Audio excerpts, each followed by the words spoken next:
Kenapa sih jasa tukang setrika itu cukup susah dapat? Nah, jika kalau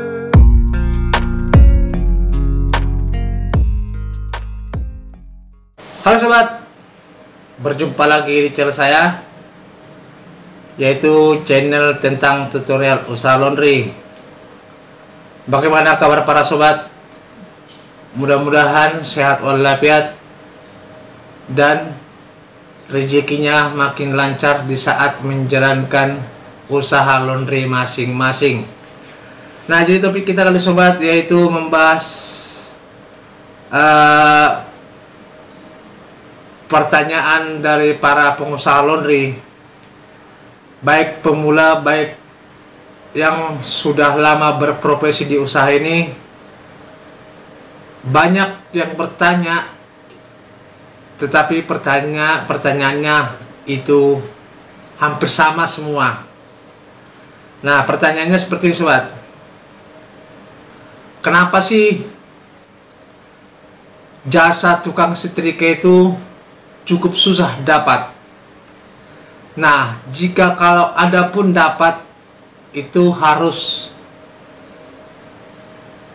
di training dulu atau perlu diajari dulu.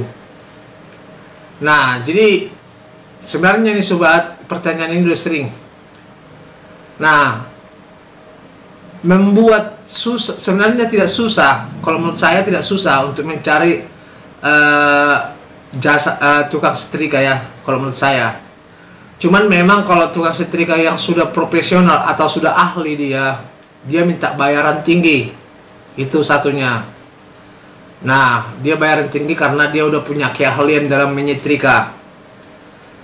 Nah, makanya orang itu kadang-kadang istilahnya kalau ada yang menerima jasa setrika atau lagi mencari jadi tukang setrika, orang itu pasti nanya bayaran berapa. Nah, jadi kalau menurut saya sih lebih baik kalau seandainya kita mau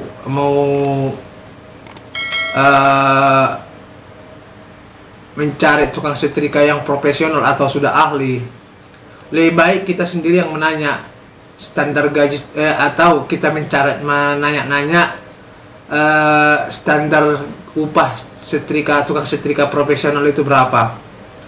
Nah, jadi memang kalau di bagian setrika ini ya ada beberapa cara untuk menggaji mereka. Ada yang mau bulanan dan ada juga yang sistem per kilo dan ada juga yang sistem borongan.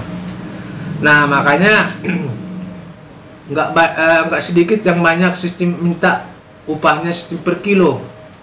Nah, kalau dia minta sistem per kilo berarti dia udah profesional atau sudah ahli dan hasilnya pasti sudah rapi. Kalau dia minta per kilo ya, ini perlu kita ketahui. Tapi kalau dia minta bulanan, mungkin dia belum. Nah, makanya saya bilang seperti itu. Kalau minta yang per kilo ini berarti dia mengejar target. Nah, dan mungkin dia kerjanya udah terjamin, bahkan dia udah berpengalaman di usaha laundry yang lain. Makanya dia berani mengatakan seperti itu. Nah, tapi kalau seandainya minta bulanan, dia mungkin dia tidak suka istilahnya yang namanya yang didesak.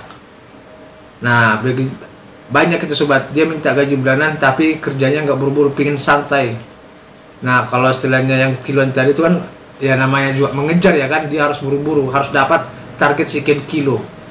Nah, itu sebenarnya sobat, orang itu makanya kebanyakan minta hitungan per kilo.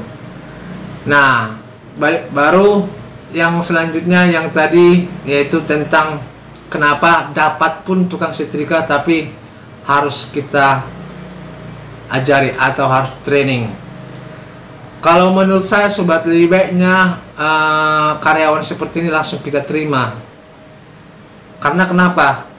Di mana-mana istilahnya, jangankan istilahnya dalam kerja seperti ini, sekolah aja kita kan harus dari sekolah TK dulu, ya kan, baru sampai bisa ke tingkat perguruan tinggi. Nah, gitu juga nih, kalau kita ajarin dia perlahan-lahan, lama-kelamaan nanti pasti dia jadi paham, ya kan, apalagi orangnya gampang menangkap.